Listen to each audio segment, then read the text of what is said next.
후덕지근한 습기와 더운 공기 때문에 빗소리를 듣고 싶어 하면서 나는 혼자 거실 소파에 앉아서 옅은 커피를 마시며 지난 사진들을 보고 있었다.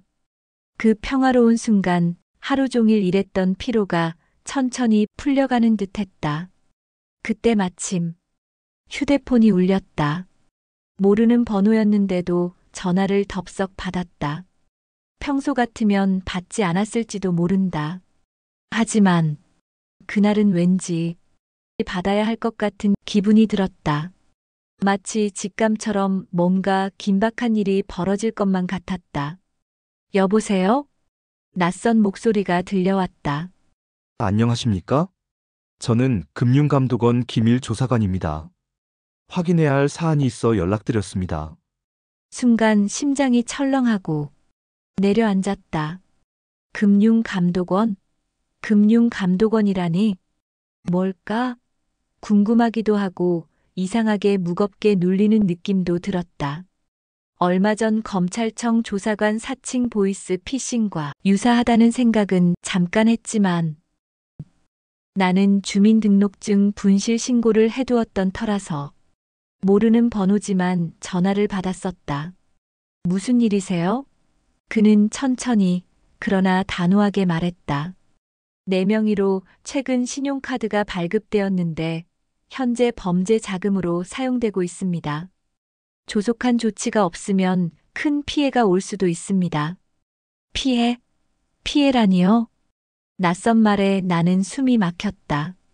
재산도 크게 없는데 그나저나 피해라니. 나는 떨리는 목소리로 말했다. 아니, 저는 그런 적이 없습니다. 전혀 모르는 일입니다.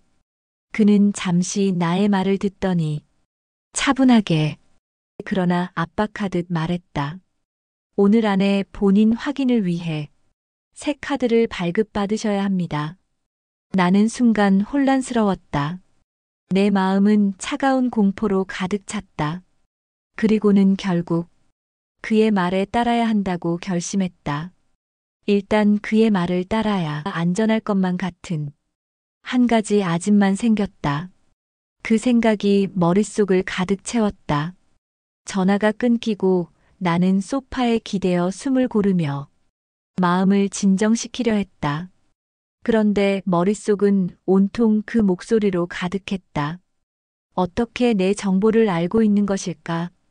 혹시 내 이름이 이미 범죄 조직과 연결되어 있는 건 아닐까? 내 가슴은 두근거리고 손은 차갑게 떨렸다. 나는 천천히 휴대폰을 내려놓고 창밖을 바라보았다. 이제 나는 평생 겪어보지 못한 상황 속으로 들어가고 있었다. 그렇지만 아직 끝난 것이 아니었다. 이 전화 한 통이 내 시간을 송두리째 흔들어 놓을 시작임을 그때는 알지 못했다. 통화 내용을 머릿속으로 반복하며 나는 마음속 깊은 곳에서 차가운 긴장감을 떨칠 수는 없었다.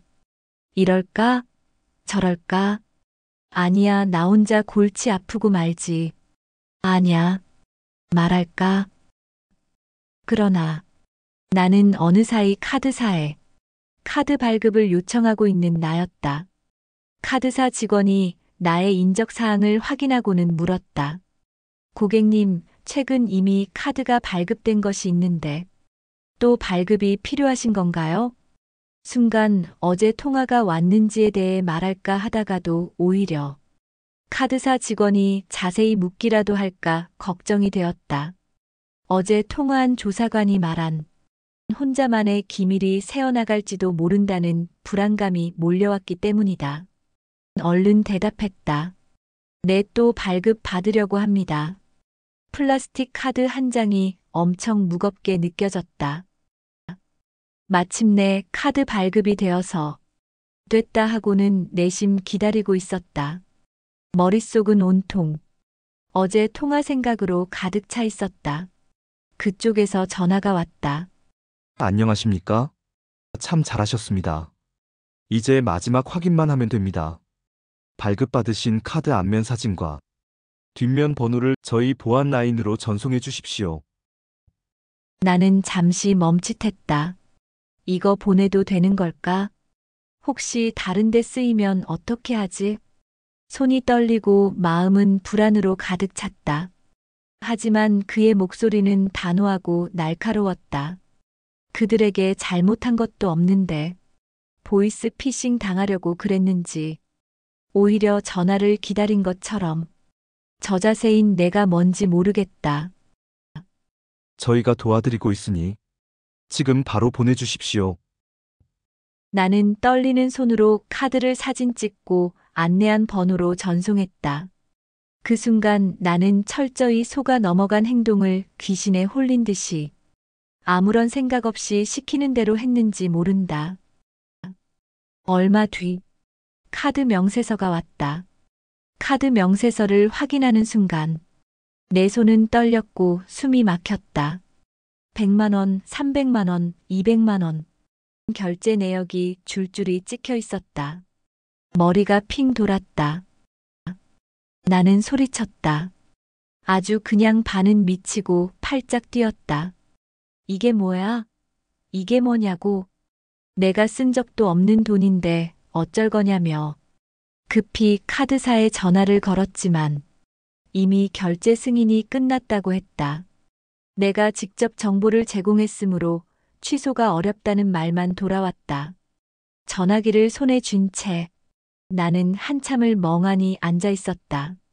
그리고 다시 한번 그때 통화했던 번호로 연락을 시도했지만 차갑고 기계적인 음성만 들려왔다. 현재 사용하실 수 없는 번호입니다. 그제야 나는 깨달았다. 나는 완전히 속았다. 수치와 공포와 절망감이 동시에 몰려왔다. 머릿속은 혼란과 후회로 가득 찼다. 왜 나는 조금만 더 의심하지 못했을까? 자책이 꼬리를 물고 이어졌다. 이미 비슷한 검사 사칭 보이스피싱에 학습되어 있었고 외우다시피 하고 있었음에도 불구하고 하필이면 주민등록증 분실 시기와 겹쳐 있다 보니 그만 오판을 하고 만 것이다. 밥맛도 없고 잠도 오지 않았다. 밤마다 가슴이 두근거려 이불을 걷어차며 깼다. 요즘 뉴스만 들어도 보이스피싱에 대해서 말이 많던데 왜 그랬을까? 손이 떨리고 마음속 깊은 부끄러움이 밀려왔다. 이 상황을 누구에게 말해야 할지 전전긍긍하고 있었다. 부끄럽고 창피하고 화가 났다. 혼자 끙끙대며 괴로움에 자책만 하고 있었다. 안 되겠다는 생각이 들면서 가족 생각이 났다. 가족에게까지 비밀로 할 수만은 없는 일이다. 괴로움을 솔직히 말해야 할 것 같았다. 그리고는 나를 이해해달라는 핑계를 대며 가족에게 말했다. 하지만 가족의 놀란 눈과 침묵은 나를 더 깊은 공포로 몰아넣었다. 아들은 한참 동안 말을 잃고 나를 바라보았는데 그 눈빛에는 어이없음과 실망이 섞여 있었다. 정말 왜 그렇게 속으셨어요? 요즘 뉴스만 켜도 보이스피싱이 난무하는데 왜 그렇게 허무하게 하셨을까요? 나는 눈을 감았다. 말문이 막혔고 자책감이 몰려왔다. 손이 떨리고 마음 깊은 곳에서 부끄러움이 치밀어 올랐다. 하지만 아들은 잠시 침묵한 뒤 조심스레 말했다. 누구라도 당할 수 있는 일이에요. 지난 것은 잊으세요, 어머니. 앞으로가 더 중요하니까요. 꼭 가족에게 먼저 얘기하시고 행동하세요. 부탁입니다. 그 말에 나는 겨우 숨을 고를 수 있었다. 하지만 현실은 녹록하지 않았다. 돈은 이미 사라졌다. 회복할 방법은 쉽지 않았다. 긴 생각 끝에 우리는 신고를 하러 가보기로 했다.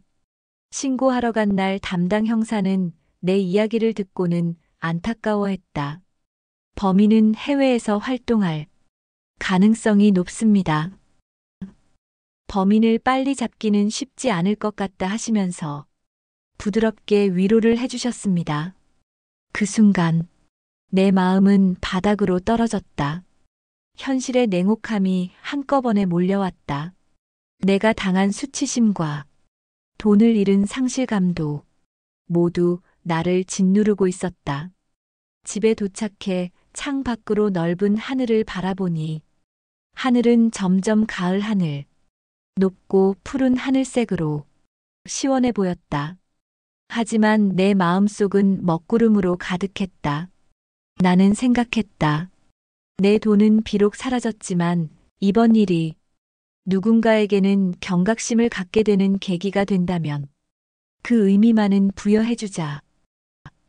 나는 주변 사람들에게 조심하라고 이야기하기 시작했다. 금융감독원은 절대로 카드를 발급 요구하지 않는다. 검찰이 전화로 개인정보를 묻는 일도 절대로 없다.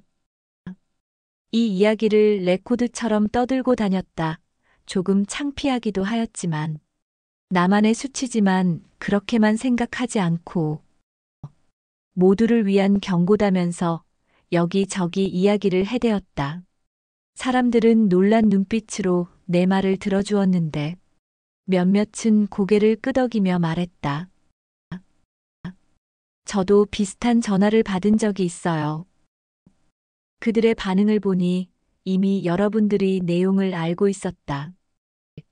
며칠 후 나는 경찰서에 다시 발걸음을 옮겼다.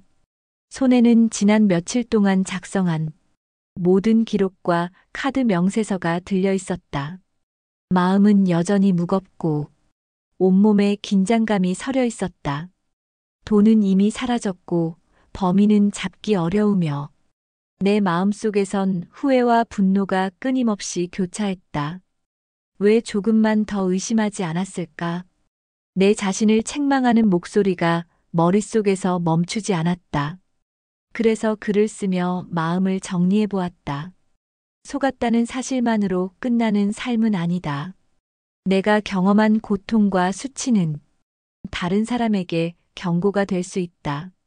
내 아픔이 헛되지 않게 이야기가 다른 사람들을 지키는 울타리가 될 수 있게 많이 알려지는 것도 괜찮다는 생각입니다.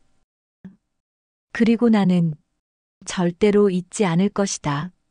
한순간의 방심과 두려움이 얼마나 큰 피해를 가져올 수 있는지, 그 경험이 누군가의 안전을 지키는 길이 될 수도 있기를 바라며, 처음엔 하루하루가 무거운 절망과 후회의 연속이었지만, 이제는 그 사건을 삶의 일부로 받아들이려 한다. 가족과 친구들의 따뜻한 위로가 내 마음을 조금씩 녹이고 있다고, 이제라도 알게 되셔서 다행이에요 라는 그 말이 내 마음속 깊이 자리 잡았다고.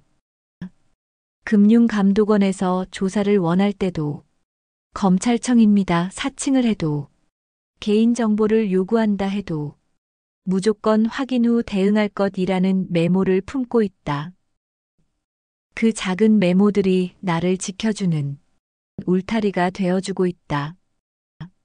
같은 실수를 반복하지 않을 만큼 시간이 흐르면서 나는 일상의 작은 기쁨을 다시 느낄 수 있었다. 나는 이제 다른 사람을 지킬 수 있는 사람이 되었다. 가족과 함께 차를 마시며 이야기를 나누고 지인들과 산책을 하며 나는 오늘도 주변 사람들에게 이야기한다. 조심하세요. 내 경험이 여러분에게 경고가 된다면 그것으로 충분합니다. 나는 이제 더 이상 예전의 내가 아니다. 조심할 줄 아는 사람이 되었다.